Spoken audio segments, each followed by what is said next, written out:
So I guess I'm running this meeting. It's been one that we delayed for a while, and we can discuss that, reasons for that, and whether, in particular, whether we care enough to make it. Oh shoot, I'm trying to share this document and I'm failing because reasons. Okay. So, but let's have it. Right. So the topic of this meeting is around the well-formedness checks of type aliases. And there's been a lot of, this has come up again and again. So I wanted to talk it over and decide if and what we want to do about it. The most recent case that it came up was this PR. But before I get into that, let me just dial back 1 second for context. Basically, the problem here is that where the way that Rust-C implements type aliases doesn't enforce a lot of constraints on them. Effectively, what happens is the type checker and the trait checker, they never see the type alias at all. Instead, there's like a front end part of Rust-C that expands type aliases very early.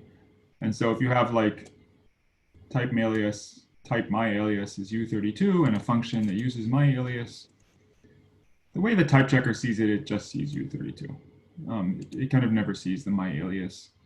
And it can see this definition, but today we ignore them. And so some consequences of that, well, let me reorder this. One of them is that unless the type alias is used, we never look at whether this type is well formed. Right, so if we have, for example, my type, which requires the debug, and then we try to give it a dim display, that's not well formed in 2 different ways. We're never going to report an error here today. Unless you happen to use it in a function, and in that case, the compiler will see this type.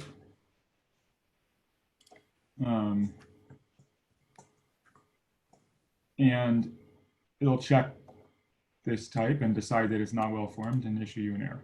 Right, so it's not because the alias sort of is not well formed, but because the use type. And that's pretty different from like for example, struct fields. If you had a struct field like this, when we check the struct definition, we check that all of its fields have well-formed types. We don't wait until you use the field to do that check. So it's a little anomalous. Another consequence of this is that there can be type parameters, and we basically just ignore these where clauses almost completely, not entirely, in the way we don't. But instead, we just substitute the types in, and if the where clauses happen to match what the struct requires, then that's okay. That sort of lines up with the error. You will get the errors you expect, but otherwise you might or might not. So like, if you have just right alias here, as long as that alias is used, then any attempt to use just, let me rephrase that, any attempt to use just right alias with a type X will error if X debug is not true, but not because we're checking the alias, but because that constraint comes from my type. The problem here is that you might be surprised by this example, because here, if you just look at the type alias in isolation, we don't know enough about T to know that my type T is well formed. And here, the problem is that too many alias of vec of U32 is not an error. And that's because even though vec of U32 doesn't implement display, we don't actually look at those where clauses. So the one way that we do look at those where clauses is that very early in the compiler, another thing which probably wants to change at some point, we handle, if you have an expression like a : an associated type like this, you will get an error because the compiler doesn't know what trait item comes from. And if you write, so you can avoid that error in two ways. You can write this, in which case, depending on exactly what rules, this is something I don't actually know how well we've defined it, but this might be an example of having too few bounds, because in principle you shouldn't be able to write t as iterator item without knowing the t is an iterator. But you can also write this, and the compiler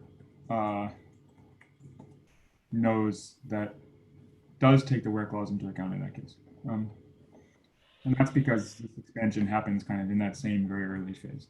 So that's the context. I guess the only other bit of context is for a time, and I don't remember if we're still doing this. Let's find out. For a time, we were giving warnings if you had any where clauses at all. Let's see if that's still true. Yes, that's still true. So we give a warning saying the bound is not enforced, which is true. And then we give some helpful hints, because the problem is if I just take this bound away, then I get an error because it doesn't know what to do. So we give a hint saying you can write this in this more painful way. Although in basically every crate that I've ever had, I just disable this annoying lint because I don't want to write that more explicit way.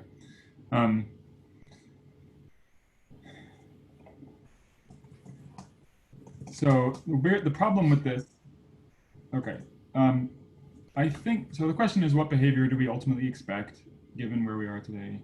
That's, I guess, the questions I would like to settle down today is sort of, if we can maybe decide what we think the behavior ought to be.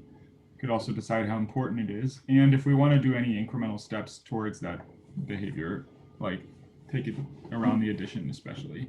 If so, I'd prefer to think about it now, because last time Eddie B decided to do some experiments close to the Rust 2018 timeline, and that just didn't work.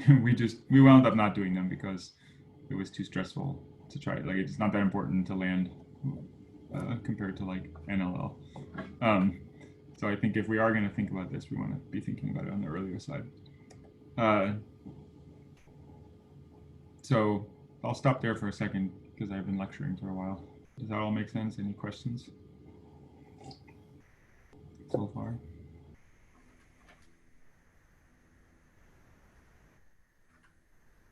Makes sense so far. It seems particularly problematic that we have a case where we error if you do one thing and warn if you do it correctly. That's definitely something we should try to avoid in the compiler anywhere we can. But the general problem seems relevant as well. That one just seems like a case study in how bad this is. Yeah. So I think in terms of the expected behavior, I'm curious if other people's intuitions match mine. But I would expect naively that a type alias is legal if a corresponding struct, if that type were legal as the field of a struct, essentially.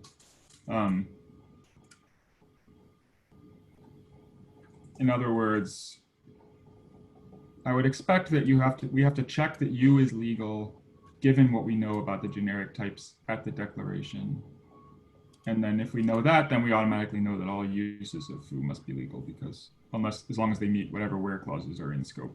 You won't really want to make this the rule, or are you like, oh, I mean, obviously there's sizedness too, right? Are type aliases presumed to be sized? Yeah, okay, yes, I don't mean, you're right, I don't, well, the last field of a struct is not required to be sized, actually. But I don't mean it that literally, I suppose, although I did write it very literally. But I meant, like, basically I would expect us to check the type at the point of declaration, that it's valid given the where clauses that are declared on the type. I think that's my naive expectation. I'm not sure that actually has great user experience. Like, for the same reason that we wanted to do implied bounds, which we haven't kind of gotten around to yet, but that it seems like that will have the experience of copying and pasting a lot of where clauses potentially. And so it might not actually be what we actually want. That was my naive expectation. Did I understand you correctly, Felix? Like, you were saying that structs may have additional requirements around size. Yeah, that's basically what I was getting at. The if and only if, which gave me a pause. That's all. Yeah. That's fair.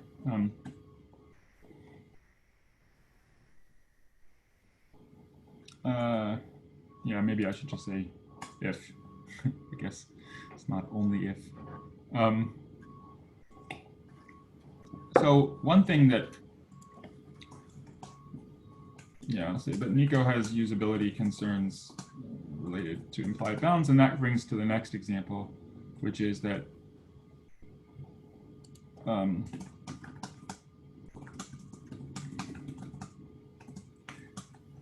I guess to elaborate this a bit more, if we've been saying that we want something, at least in some contexts, we want to be able to say that, you know, we've been saying we want to be able to assume in like an impl that T is a debug. Maybe you could make a case for type aliases behaving in a similar way. I don't know, which I guess is the next point. So one thing I was thinking about is that we could rationalize the current behavior in a sense. Like right now, it has no, I don't think you can explain it in terms of a traditional type system. You have to explain it in terms of like macro expansion in the compiler. But I think you could explain it in terms of a more chalk-like type system if you assume that when you see this syntax of a type alias, it's kind of short for this, which is not actual syntax, but it is something that chalk can represent, and it's the basis of how we would do implied bounds, which is to say that you have this like, you add essentially a where clause saying that this type alias gets to assume that the right-hand side is valid. And then now it's on the user to prove the where clause is true. That's effectively what our behavior is de facto, right? And I would note that we are going to have to do something similar around functions. I want to pause here because I want to make sure that I'm understanding that the point you're making here about what comes from the implied bounds, because that there's two ways to interpret it in terms of the point you're making about the same thing arising for type aliases. I wasn't sure if you were talking about initially the type definition, the type alias itself somehow causing implied bounds somewhere downstream to be inferred, but I don't think that's what you're talking about. You're talking about a struct upstream, its implied bounds affecting a type alias that uses that struct, right? Actually, so what I think, I'm trying to, let me think, what was I exactly saying? I think all I was saying is that, like, the most narrow version of what I was saying is that if I have some struct like this, and I want to have like an alias like this, it just seems like kind of annoying boilerplate that I have to copy and paste all these where clauses. And so it might be nice if I didn't have to do that. And this would be one way that you could sort of avoid doing that.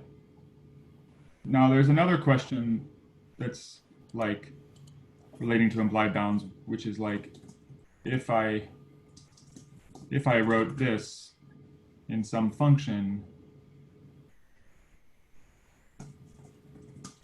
can I assume tdebug here, which is what I would be able to assume if I had written it, if I had the full version of implied bounds, and I had written it by hand. And I think the answer should probably be yes. And that seems a bit orthogonal, but it actually would probably fall out from the machinery that the way Chalk had this stuff set up. But it's worth.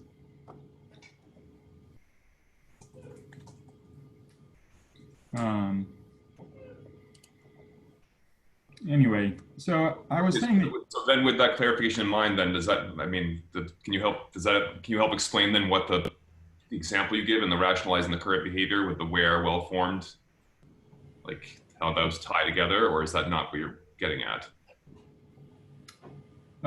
Yeah, I can explain how that would tie together. So the way that implied bounds worked was that the way it's sort of designed in Chalk, at least, is that you have these well-formed predicates, like I wrote there, that no one ever writes them explicitly, at least not today, but they come from the context where you are. So functions get to assume that their parameters are well-formed, and impls get to assume that the types in the trait are well-formed.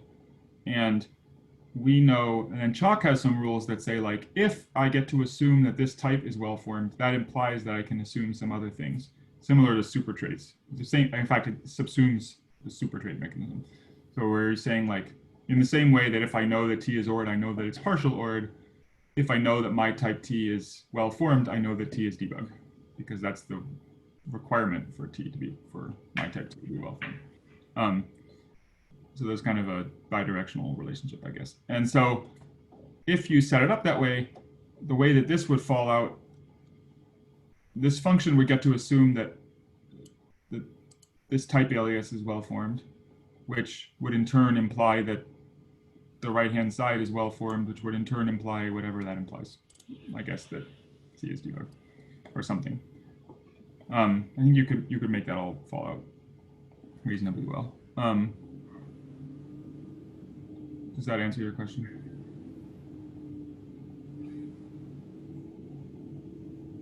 Well enough, I guess. Let's keep going. Yeah, I think it's not the higher order bit, although it's relevant. There is a catch, however, that I want to point out, which is that this explains why we can accept examples like too few, but because we get to assume that the right-hand side is well-formed, even if we don't have enough where clauses to justify that. But it doesn't prevent you from adding extra bounds.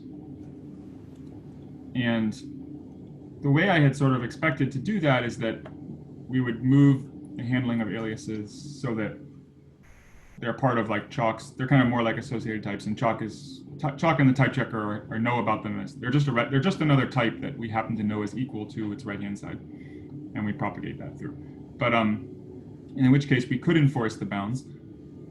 However, that would be backwards incompatible, because now code that exists today that uses too many bounds and doesn't get any errors for it would start to get errors. And I don't know how. Well, we could probably handle that over an addition with some thought. But there is one particular case that's really relevant that I want to bring up. Because Eddie, with all that context, Eddie did some experiments, and I didn't have time to write down all the experiments that Eddie did. I think we can go look them up. But one of the ones was looking for cases where there were too many bounds, kind of similar to the drop check code that you wrote so long ago, Felix. And the one case that was really common was a type alias like this, where actually there's too many bounds because this would be the strictly most general version of that type alias. And so this, I think, is a good example of like a kind of ergonomic regression hiding inside the implied bounds approach, where if you assume that the user doesn't have to write all the bounds they would need for the right-hand side, but any bounds they do write are respected, then they're implicitly writing a bound here they may not have written, I guess, is the point. And maybe that's okay, and we just, like, that's what we do everywhere else where this happens. If you have a struct declaration, you have to propagate the question mark size. But it's something we would have to manage intelligently.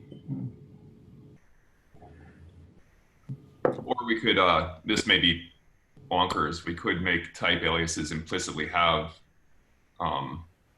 question mark sized.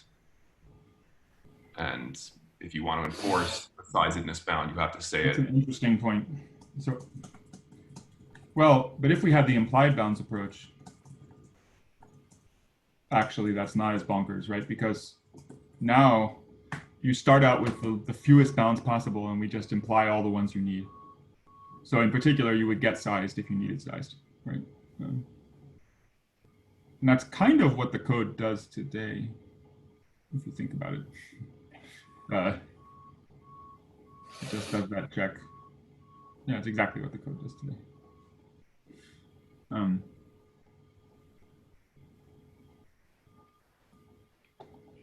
That's an. I hadn't thought of that. What do you mean that's what the code does today? If that's, I mean, Eddie obviously ran into this problem, so it can't be what the code did at the time of Eddie's experiments. Well, sorry, what I mean is, well, Eddie's experiment is not what the code, like, was a change to the code that never landed, but by only looking at the expanded form of type aliases and checking those for well-formed. Okay. That's what you mean, yeah. But then you don't get the enforcement of the bounds people do declare, which is what we're trying to. Yes, exactly. You lose that as a side effect. That's a really good point. So that might be like the sweet spot in terms of I have to write as little as possible, at least, is you don't get any question mark size. You get question mark size by default, and we assume the right-hand side is valid. So given that, let me jump back to this context of what was Estebans' PR. So Estebans' PR said, let's produce an error if you have a non-generic type alias with no where clauses, I guess, probably. I don't know if it's actually in the PR, but I think that would fit the spirit of it. And the right-hand side is not well-formed. So like, what's an example? I don't know, I guess something like this. This would become an error. Today it's not an error unless foo is used.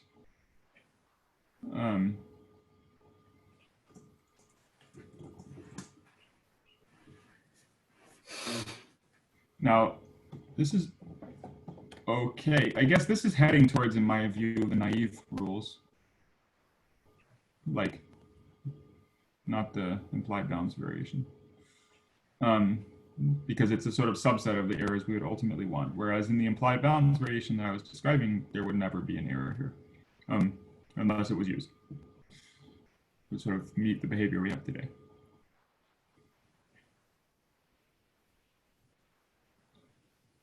I think the idea was, I don't know if we did a crater run.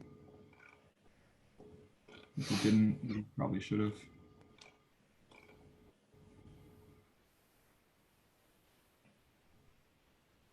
Have we done a crater run on the full, like, just enforce well-formedness on all type aliases? I'm assuming the answer is it would be horrible. Well, we can't actually do it. So yes, the answer is yes, and I didn't get around to fully collecting all the results, and they're pretty dated. They're like years old by now. But even at that time, Eddie did a number of experiments, and we can probably dig some of them up. And what they found was that some parts of it were not particularly, didn't affect a lot of crates, but I think the biggest, but some parts did. That's what all these PRs were. They were like checking different things, different slices, like look for cases where there's too many bounds or look for cases where there are too few bounds. It seemed like, I think sized was, okay, there's some overflow, I don't remember what that is, and the sized was the most common case. But the short version is yes, just doing the full thing has a big impact. Particularly because of certain specific patterns.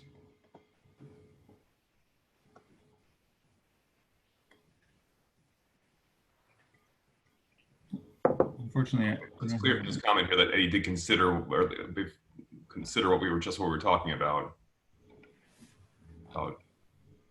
making sizedness not implicit in a type alias. Although it maybe didn't go as far as what you were talking about with implied bounds. So. Yeah, I think if we were just looking for cases where there are two, like if we were saying that we want to move towards this implied bounds, this so-called sweet spot, then I guess the only difference between the current code and that code is the too many bounds cases, where there are bounds that are not required for the type to be well formed. And of those cases, the only ones we care about, or we don't care about size bounds because we said that we're going to change that default. And that I think was the most common case. So that's kind of interesting. So if we look at like, let's see if I can find the numbers for that. Ensure type, this is it.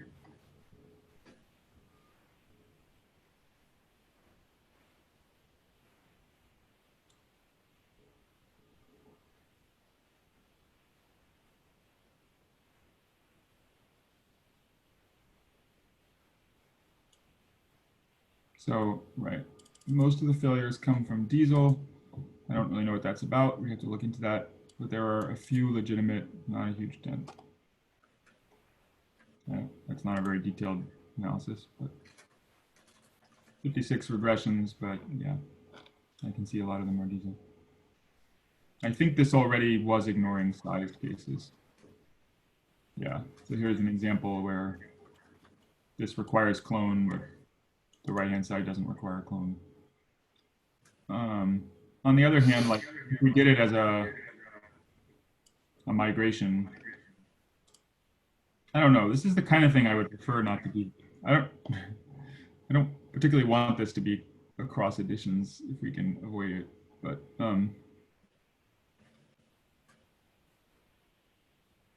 so still, it's an interesting thing. So observation. But you know, under the definition, under the hypothetical semantics that we were talking about above, it shouldn't be wrong to have extra bounds, right? In terms of like using the struct-based struct-based analogy that went earlier. It's only wrong if there are uses that don't meet those. Right, but it seemed like Eddie's code, that experiment you're pointing at, was going further, right? That's what it was enforcing it at the declaration side. Right. Yeah. I guess and so it's quite possible that if we just changed to the semantic side, like it's quite possible that although the declaration site has extra bounds, all the uses meet them, even though we're not enforcing it. And so there would actually be a silent, like if we actually just changed it, it would have less impact, or there'd be no impact.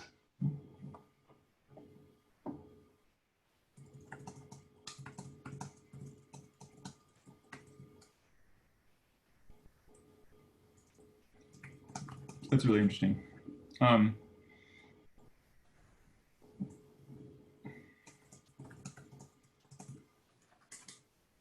Yeah, so I guess what I was saying was if we wanted to do a future compatibility thing where we don't actually move yet to the new system, but we just rule out code, make sure that all code would be compatible.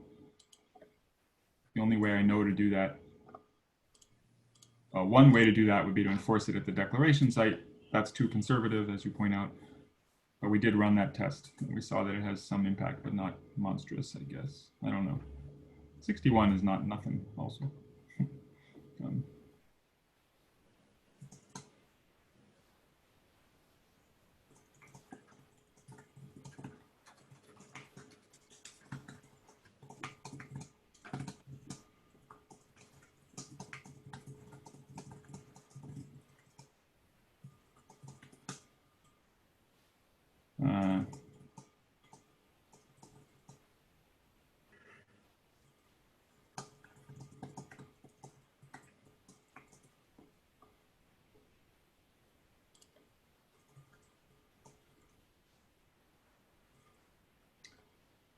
I guess the bigger question for me is like, how much do we care about this? And do we want to be moving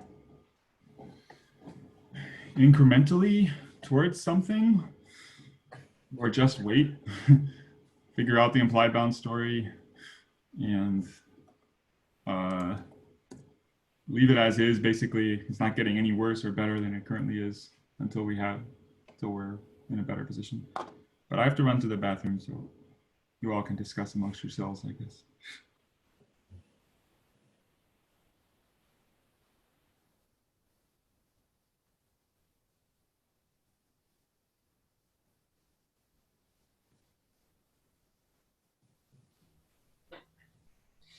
there was one subtlety earlier, Josh. I figured I wouldn't bring it up, but you made the point that the warning given by the current system is, warning you about the valid version of the code.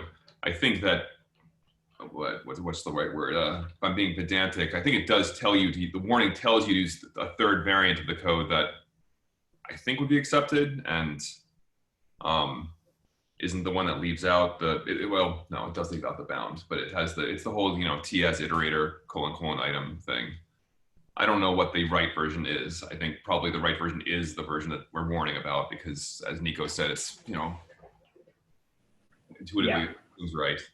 I was going to say, I tend to treat any case where you have to write out some type as some trait in angle brackets : something. Like, if that's the only way to write something, we've done something wrong. Yeah. That sounds about right. But yeah, I appreciate the semantic distinction. And yes, there is apparently a way you can write it. But all that said, I think I would personally say, in an ideal world, in the absence of the concern about breaking existing code, I would love to just completely enforce well-formedness on type aliases and require that you specify all of the necessary trait prerequisites. Yeah. And the only reason I see not to do so is the sheer volume of what that would break, because we don't want to make everyone rewrite all of their code for a new edition. Yeah. But I would be all for finding substantial subsets of this that we can do, and then adding a,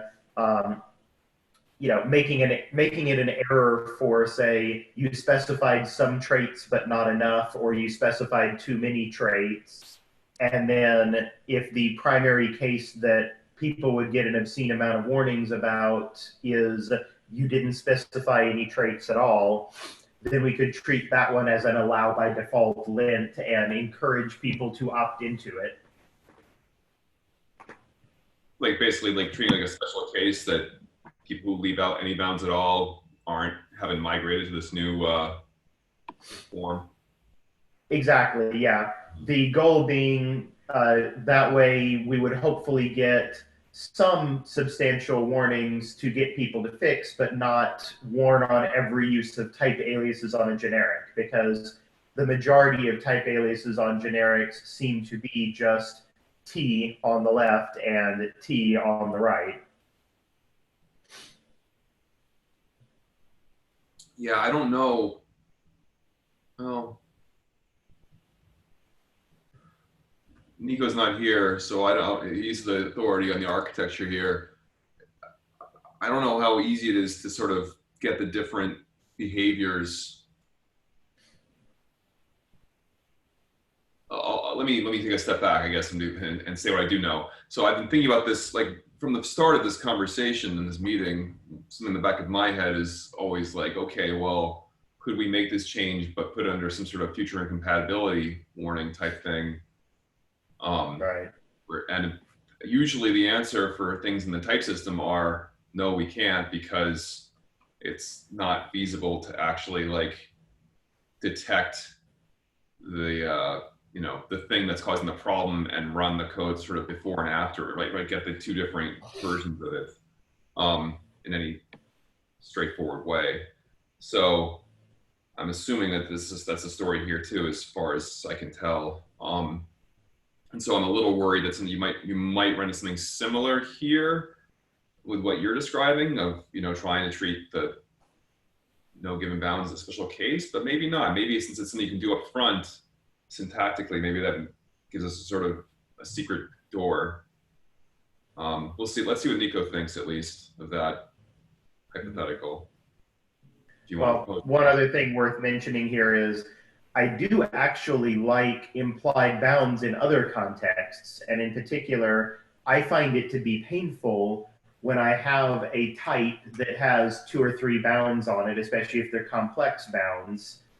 And every single time I write that trait in a fun, I find myself restating all of its required bounds on just to be able to name its generic parameters. So I'm not going to argue that we should abandon that for type aliases. I'm actually seriously wondering, and I don't know to what degree this is just consistency that I'd like elsewhere and to what degree this is the right answer, but I do actually think that implied bounds may be the right approach here. But I think there's a very good argument that even if you're relying on implied bounds for the T with no qualifications approach, that doesn't necessarily mean that we shouldn't warn about you specified bounds, but they aren't enough bounds, or you specified bounds, but some of them are superfluous. If we can warn about those, I think we should. And then there are multiple arguments for not warning about unqualified generic arguments, both because implied bounds might mean we never want to, and because even if we do want to, there would be an obscene number of warnings. So I felt like there was some inconsistencies in what you just said. Maybe I didn't understand it. So I wrote down. Can you elaborate, Mika? Sorry, what? I said, could you elaborate a little? Yeah, it just seemed like it sounded to me like you were simultaneously saying people shouldn't have to write too many bounds and we should warn if they don't write enough bounds. What I was proposing was I don't like having to re-specify bounds that a type already has in it. And I have run into that many times not in the type alias case, but in the type case in general. I've got a type or a trait that requires 4 bounds and they're complicated bounds. And I'm writing a bunch of functions that take that type, and every one of those functions I have to name all those bounds. Yeah. So that I find to be unpleasant, and I think implied bounds is valuable. So that, for consistency's sake, that seems like an argument that we also shouldn't require all those bounds on a type alias if you just say type foo of t equals some type of t. It would be the same case as implied bounds. What I'm arguing is if you specify any bounds, then you shouldn't specify too few or too many bounds, because that implies that you think you are matching the type on the right and you're not. So that's worth warning about. But if you don't say anything at all, if you don't say any bounds, then treating that as implied bounds seems reasonable. I think we should do the same thing on functions as well. So I have a similar attitude, except that I disagree on the detail about write down bounds. I think you should be allowed to write down extra bounds, and it shouldn't matter about the right-hand side. If it's because to me, you should be allowed to specify bounds and make this. That's a statement about how you want this type alias to be used. It doesn't matter about what its body is. For my interesting, but that might be a detail that's worth debating. It's nonetheless. Our situation right now is that we are not even enforcing the bounds you do declare. One thing Josh had said while you were absent, Nico, I don't think you caught it, was that an idea of as a migration strategy to do something where we start trying to enforce bounds that are written down explicitly. And if a type alias doesn't have any bounds on any of its type parameters, then you silently start, or maybe not silently, I don't know, but do something special with it in terms of saying, okay, we're going to not check this one because it's clearly from the time before we started enforcing these things or whatnot. And I don't know if that would help at all in terms of the architecture that we've got, but right. I should clarify that what I was suggesting was more, this is what we could do if we want to enforce that you always specify enough bounds.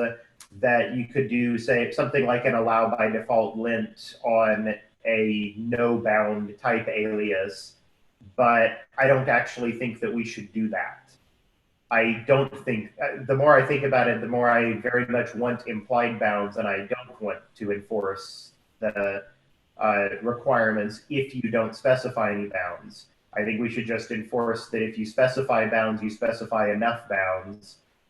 I think your point is reasonable, Felix. You could specify too many bounds, and then we actually enforce them, saying if you're going to use this type alias, I expect that you also have this bound. I think that's reasonable as long as we actually enforce it. I think those are both reasonable strategies. Either we tell you that you've done too many bounds on your type alias right at the point where you make the type alias, or we actually enforce the full bounds that you specify on a type alias, even if they're too strict. I can actually imagine a good use case for the latter, which would be a public API. You could have a public type alias that enforces more bounds than the underlying type requires, but it's actually those bounds as part of your API surface area, so that it isn't a breaking change to later add them.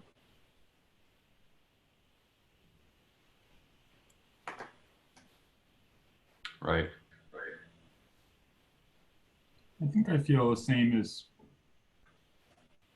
Felix, that I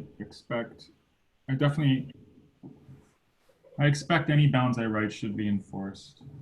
And I don't see why, if you're allowed to write bounds, you should be forced to write just the right set. That seems like a little strange to me. Apart from the reality of this as implementing, of course. I don't have a strong, my only hesitation on the implied bounds thing is that the way we've set up implied bounds today, it's like when you're defining, I guess the way we drew the line was sort of structs. Certain things are like the sources of implied bounds, and they have to list out all the correct bounds. And other things are like consumers of implied bounds, and they don't have to list them out. So it's only kind of one hop away in principle, right? Like the function, you see the type used, you can jump to the type, and you know from that immediate type definition, not by examining all the types of all its fields, you know, like the fact that it requires tdebug or whatever. Now, granted, there are many parameters, and you might have to look at all of them to find it, but it sort of limits the amount of distance you have to search for where that implied bound came from in principle. I guess that with type aliases, nothing really changes. It's just that you have to know to go through a type alias to the underlying type. I don't know. Somehow it didn't quite. There was like a pattern match that I was having of how do you remember when you have to write bounds, and it was like in types you do, in functions you don't. It doesn't match, but I don't know. I'm not sure how much that stuff really matters. I mean, maybe there's perhaps an argument that that the heuristic there just needs to change to what's the right phrasing? Like nominal types you do, but Yeah, that's a good point. I mean, it's also true that like you have to know for tuples and things. Those rules are kind of built in.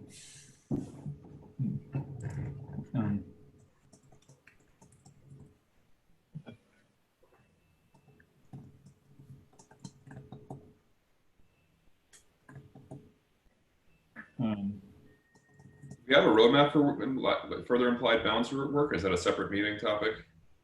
Well, we're about out of time, I guess, but I mean,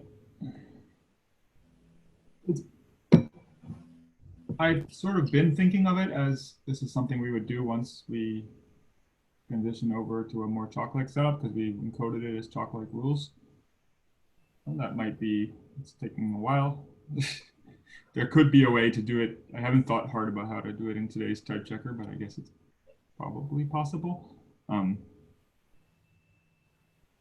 see why it wouldn't be possible in principle.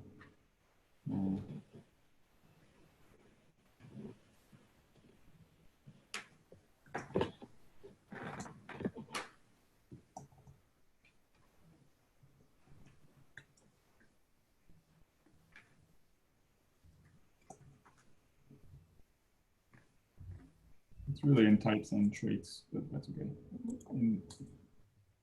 Basically in, I don't know how to,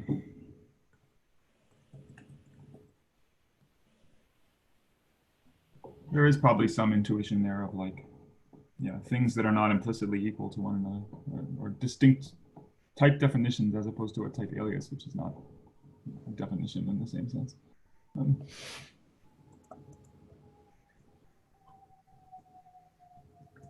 Okay, so what about this other question? How much do we really care about this? Like, I guess I can kind of show my cards. I don't know that I do. I care about, I think we have a lot of problems, you know, and it just doesn't, somehow I feel like the current setup can continue and until like implied bounds or whatever is there, and then we can think about it, and I could live with that. But it seems like one of the, get another wart that we have that at least we're honest about it in terms of we have the lint that I think tells you about the important case, right? That your bounds aren't enforced if you add them. So yeah, it seems like something that can wait longer if necessary. And in particular, I guess, like, do we want to land PRs that are making warnings around or errors around narrow cases? Sort of progressively moving, but if that sort of implies we know, it seemed like progressively moving towards the naive approach is the easier one to do. I don't know. I personally would prefer to move towards the implied bounds approach for the zero argument case, but I would like to enforce the bounds for the too few or too many case, erroring in the former case and actually enforcing it in the too many case. One thing I would add about the PRs, now that I think about it, there's another case where I think we're going to have to do something like this implied bounds approach for backwards compatibility, which is, at least I've been assuming we would, which is in function types, when you have higher ranked function types like this. Today, if you have some type in here that references this tick A or whatever, let's just call it like foo of ampersand tick A t or something. We basically don't check that for well-formedness at all until you call the function, at which point we know what tick A is. And I have been assuming we're going to change function pointers over to a similar implied bounds approach. This is what me and ScaleXM thought about a while back, where basically, this also is needed to close us down, this whole side note. But basically, this function type is kind of shorthand for one that, just again, is not valid syntax, but you know, deal. Maybe you can imagine what it means. It sort of says, when you call this function, you have to prove this where clause, but the type gets to assume it's true, and so now this function type is sort of well formed in a trivial way. And it's basically similar to what we do today, right? But again, rationalized. And this seems okay, but there is this examples of like, what if it doesn't matter what tick A is? The type is never well formed. You know, like it's just not well formed for any reference somehow. Maybe because some trait that is not implemented for any references. Should we at least warn? Like today we do nothing until you call it, then you get an error. But we do give errors, I think, for cases that don't involve bound lifetime. So like the second argument would get an error and the first one would not, even if they're both errors. And so what I imagine might be the longer term path would be something like, technically the type is legal, but you get a lint warning that says, by the way, this will never, like any use of this type will be an error or something like that. In which case we could also start warning, like, maybe not as a future compatibility warning, but just as a helpful hint, and start saying like, these kind of cases where the right-hand side of the type alias is obviously not well formed, at least issuing a warning about it. Seems like I would want that no matter what. I don't want to wait until I use the type alias to find out that it's never going to be valid. So we could start landing PRs of that kind, and then that already may help migrate people towards something. At least they won't have utterly broken code out there. I don't know.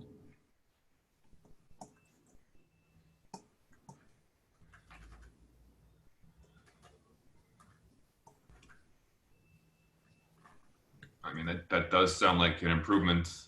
Is there, the fact that you're suggesting this means to me that you're not aware of any architectural reason why we wouldn't be able to do this as a lint. I mean, I think we can do subsets as lints. You know, I don't know what, like this PR that I showed only checks the case where, you know, we're only talking about doing linting cases where it's certainly going to be an error if it's used, right? Not something where there's cases where it could be used usefully, and like, right, it would be considered a bug for us to report a lint saying this type could never be used, and then someone's like, but here, I use it over here, and it doesn't cause any error, right? That would be considered a bug in the lint in that case. That's Yes. right.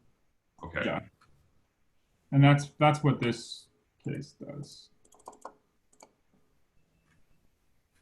That's an example of, this may not, it doesn't catch all cases, but it catches some cases where we know it's going to be an error. That just seems like a useful lint, full stop. I can't imagine a scenario, and maybe sometime later it becomes a hard error, but we start out with just linting against these things. You don't think there's any drive to try to make it, at least right now, to try to make it a feature compatibility warning, because it's not like we need to get rid of this code in the long term, and we want to actually, you know, make it a hard error. I think that, yeah, I mean, we can make it a future compatibility warning. I don't have a strong feeling yet about whether I think, about what I think. I guess the only reason I hesitate is that if this were the formal definition, that we have a well-formed aware clause like this, then I don't quite understand how the compiler would sort of, sorry, this would actually be,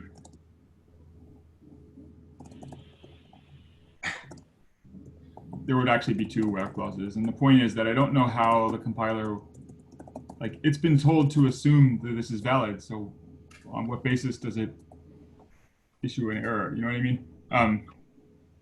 So it feels like it's weird for me to be an error, but a lint can have special extra reasoning about, like, I've been told to assume this is valid, but that type that I'm told to assume is valid can never be valid. So why don't I issue a lint? Just instinctively, it doesn't feel like an error to you. Yeah, okay. But, you know, you could imagine a rule that says when you're told to. As a lint sounds, you know, sounds like a great start, and we can debate, you know, later about whether we want to pump it up further. I think by the same token, like, I forget what we do now. I think we have kind of weird behavior because the compiler is not as principled as it could be, but, you know, by the same token, linting against where clauses that can never be satisfied makes sense to me. I think today they're actually illegal, but I think they shouldn't be. I forget.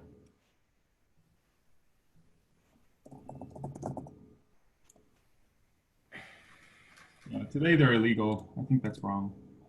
And I think we even had some PRs. I think we even had like an RFC or a PR that was trying to change that. I can't remember. But I think if we went to a chalk-like world, they would not be illegal. They would just work.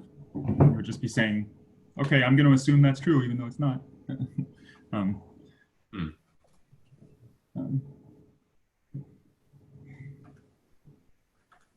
Okay, so that seems like an immediate step. Is we can start linting for cases, or we can start, yeah, warning for cases where we know it must be illegal, and worry about the rest later.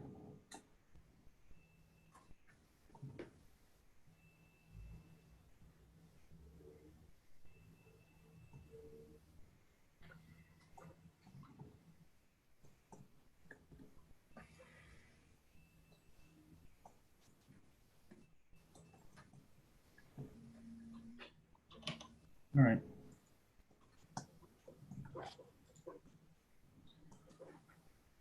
I guess I would say regardless, it seems like the kind of thing where we probably would transition it over an addition anyway.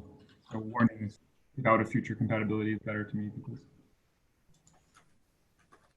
we don't know yet. That's the story. I want to use those sparingly. You're like, you really need to act on this.